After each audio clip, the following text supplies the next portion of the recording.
Bonjour à tous, aujourd'hui pour cette nouvelle vidéo dans la commune de Hyères, dans le Var.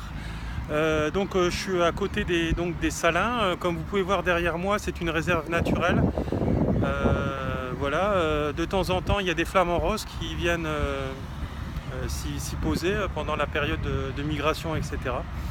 Donc c'est vraiment un endroit classé et hyper naturel. Moi je dirais que c'est l'un des plus beaux endroits du Var. Par ses coins de nature, etc. Donc aujourd'hui on va voir dans cette nouvelle vidéo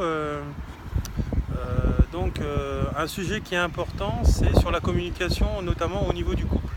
Alors je voulais l'intituler Avec mon mari tout va bien, à part qu'il ne sait pas communiquer. Alors c'est un fait important qu'on ne peut pas dire que dans une relation de couple que tout va bien, puisque si l'autre ou les deux ne savent pas communiquer. Le problème de tout ça, en fait, c'est que quand on ne sait pas communiquer, en fait, on va être sur des non-dits ou sur des choses qui ne vont pas être posées, et on va en tirer en fait ses propres raccourcis, ses propres non-dits, ses propres affirmations, mais par la mauvaise compréhension des choses. Et donc on règle tellement de problèmes entre nous et surtout dans le monde en discutant. Alors vous avez dû vous rendre compte que tous nous savons, pas tous bien sûr, discuter. Alors les thérapeutes, c'est vrai qu'ils ont un côté intérieur très féminin, c'est-à-dire qu'on est un peu comme une femme, mais sachez que ça vous pouvez l'avoir aussi en vous, votre côté intérieur dans l'équilibre du féminin et du masculin sacré. Souvent l'homme est donc dans la non-parole. Souvent, il ne sait pas exprimer ses émotions aussi bien dans le mal que dans le bien, en parlant en fait avec la voix de l'âme. La voix de l'âme, c'est une voix d'équilibre en fait, où on apprend à dire les choses calmement, gentiment, sans jugement, sans ego. Alors l'ego, vous allez me dire, c'est un peu dur. Alors on en a tous de l'ego, certains beaucoup, d'autres un peu moins. Mais ça vient en fait avec l'éveil spirituel.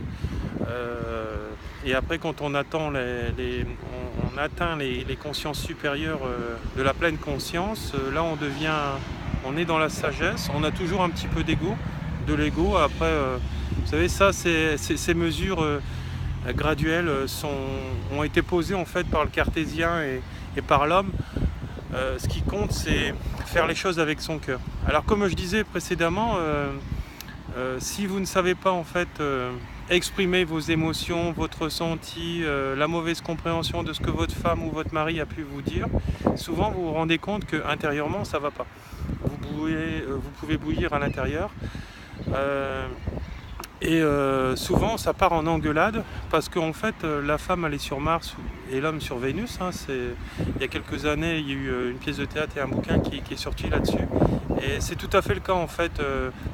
Pour résumer tout ça en fait, c'est-à-dire qu'on n'est pas dans les mêmes compréhensions de la conscience avec les mots, parce que justement on est dans le mental à ce moment-là. Souvent la perception de l'autre et de ce qu'il va pouvoir nous dire, ça va être avec notre ressenti, avec ce qu'on va comprendre qui sera parfois erroné, puisque l'ego va jouer un jeu pervers dans tout ça, puisqu'il va vouloir avoir toujours raison, donc notre ego. Donc de là, ça va rentrer une dispute, etc. Et donc ce qu'il faut, c'est mettre des mots sur ce qui ne va pas, parce que tout ce qui va, c'est très bien, donc c'est qu'on a réglé les choses. Mais tout ce qui ne va pas, en fait, c'est des épreuves de vie dans cette école de la vie. Il n'y a pas de hasard, il n'y a pas de vie de merde, etc. On a la vie que l'on se crée. Les gens qui ont une meilleure vie que vous, souvent, alors soit c'est des gens qui sont dans le cartésien, qui vont laisser juste paraître ce qui va bien, mais tout ce qui va pas bien, ils vont pas le laisser paraître, donc voilà. Et puis après, il y a les gens qui vont très bien dans des domaines et dans d'autres qui font pas bien. Donc c'est ce qu'on appelle les facettes de l'âme, en miroir avec l'autre, donc par rapport à l'énervement, etc. et à la compréhension. Alors vous êtes rendu compte qu'en fait, dans les couples qui fonctionnent, souvent il y a de l'amour. Disons, c'est pas souvent, il y a tout le temps de l'amour, mais souvent les gens, le mot amour, pour eux, il faut que ça soit une passion. Alors, vous savez très bien qu'une passion, c'est souvent quand on est très jeune. Hein. Pourquoi? Parce que on a tendance à se laisser un peu emballer, on vit le moment présent, on fait des choses un peu folles parfois, qui nous excitent, etc. Mais il n'y a pas un socle solide. Parfois, la passion, c'est aussi un feu de paille.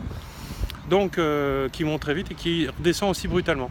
Donc, ce qu'il faut, c'est être dans l'équilibre. Alors, ce qu'il faut, c'est vivre des moments présents. Bon, comme dans une de mes vidéos, je vous avais déjà dit qu'un couple, c'est pas qu'être amant, ou c'est pas être que conjoint. Hein. C'est aussi être parent, c'est aussi être amant, c'est aussi être conjoint, c'est aussi être sage, être un enseignant pour l'autre. Et quand on est un enseignant pour l'autre, mais sans ego, en montrant en fait ce qui ne va pas, en fait, vous devenez en fait une âme sœur.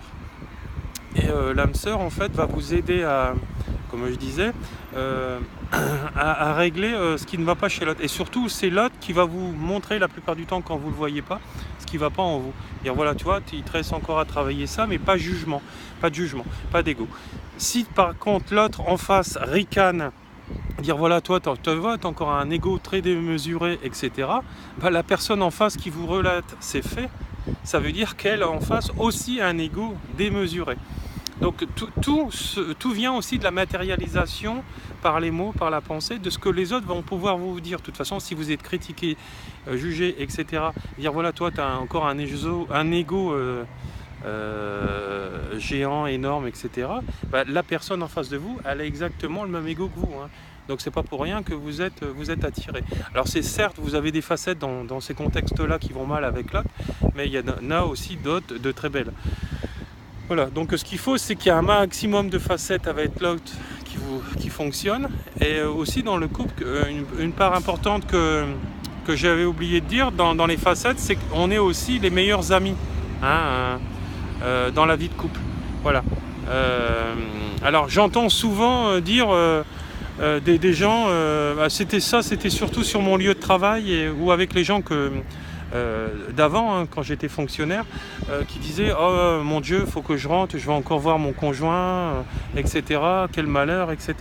Mais plutôt que vivre dans une relation de couple qui est conflictuelle et qu'on ne peut plus sentir l'autre, mais qu'on s'oblige à rester, c'est plus de l'amour à ce niveau-là. C'est de la dépendance affective, hein, comme la relation pervers-dépendance.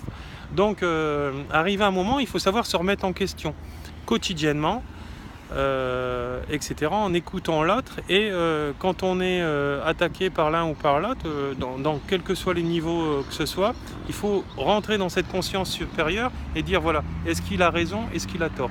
S'il a raison, je vais travailler sur ce qui ne va pas, donc moi-même ou avec les autres ou avec un thérapeute. Et ce qu'il a tort, en fait, je m'en dépollue et je me dis c'est pas pour moi. Voilà, donc il m'a mal perçu, mais il m'a perçu aussi par rapport à une facette à lui ou à elle qui vont mal. Donc c'est important de le comprendre. Et puis à partir de ce moment-là, en fait, vous rentrez en conscience supérieure. Hein. C'est ce qu'on appelle la pleine conscience, voilà, qu'on retrouve dans le bouddhisme ou dans d'autres choses. La pleine conscience, c'est par rapport à l'éveil au moment présent où vous allez vivre. Voilà, donc ce qu'il faut, c'est... Et dès que vous êtes en pleine conscience, vous vivez dans le présent, dans le ici et maintenant. Hein.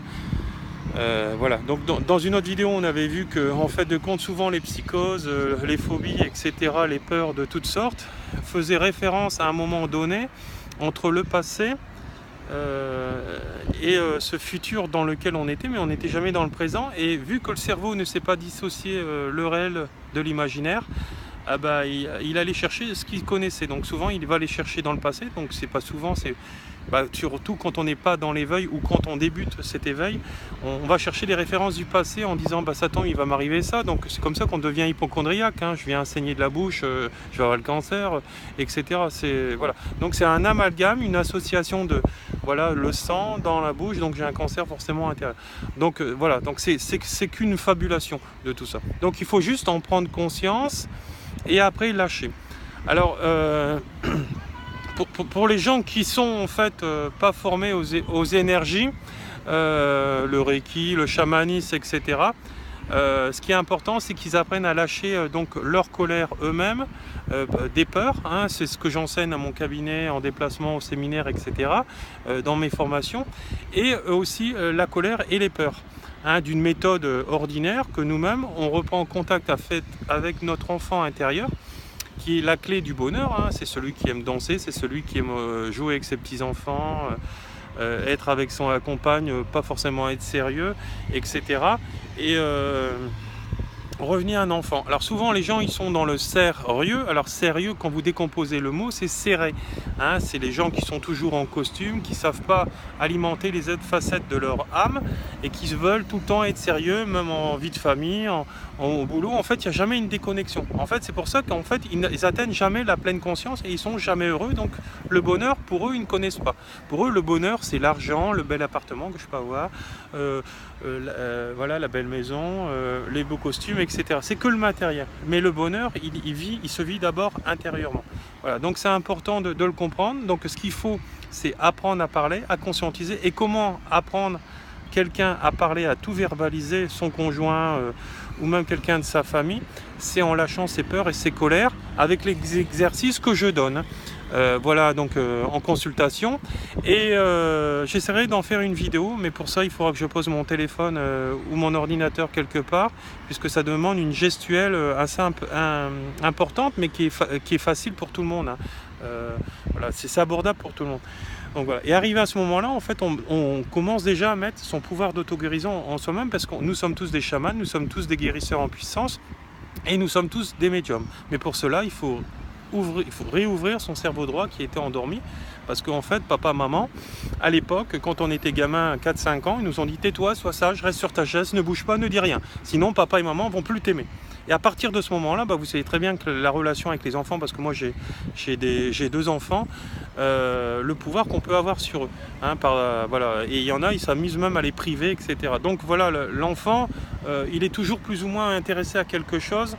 Surtout en plus, il y a l'amour dedans, donc qui est quelque chose de magnifique. Hein. Quand vous apprendrez, comme moi, à tout penser avec le cœur, je peux vous dire que votre vie, elle va changer du tout au tout. Hein. Donc vous allez être heureux, il y aura toutes les synchronicités, vous allez aimer, vous allez voyager, vous allez avoir de l'argent. Et à partir de ce moment-là, en fait, vous serez dans l'éveil, et après vous atteindrez la pleine conscience par le lâcher-prise absolu. Hein, le livre que j'ai écrit, qui est best-seller maintenant, et qui va être édité par les éditions Lanor prochainement. Voilà, donc n'hésitez pas donc à me demander quoi que ce soit sous cette vidéo, même pour faire des vidéos sur d'autres sujets. Donc vous pouvez toujours me dire ce qui vous plairait ou ce qui vous comprenez pas, et puis on en fera un sujet. Voilà, vous retrouverez tous les renseignements de tout, mes soins, mes stages, mes formations, mes séminaires, etc., mes conférences, en me demandant et en me suivant sur tous les réseaux sociaux que je partage, et aussi avec mes coordonnées qui seront sous cette vidéo. Bon, je vous souhaite une bonne journée, et puis à plus tard pour une prochaine vidéo. Gros bisous.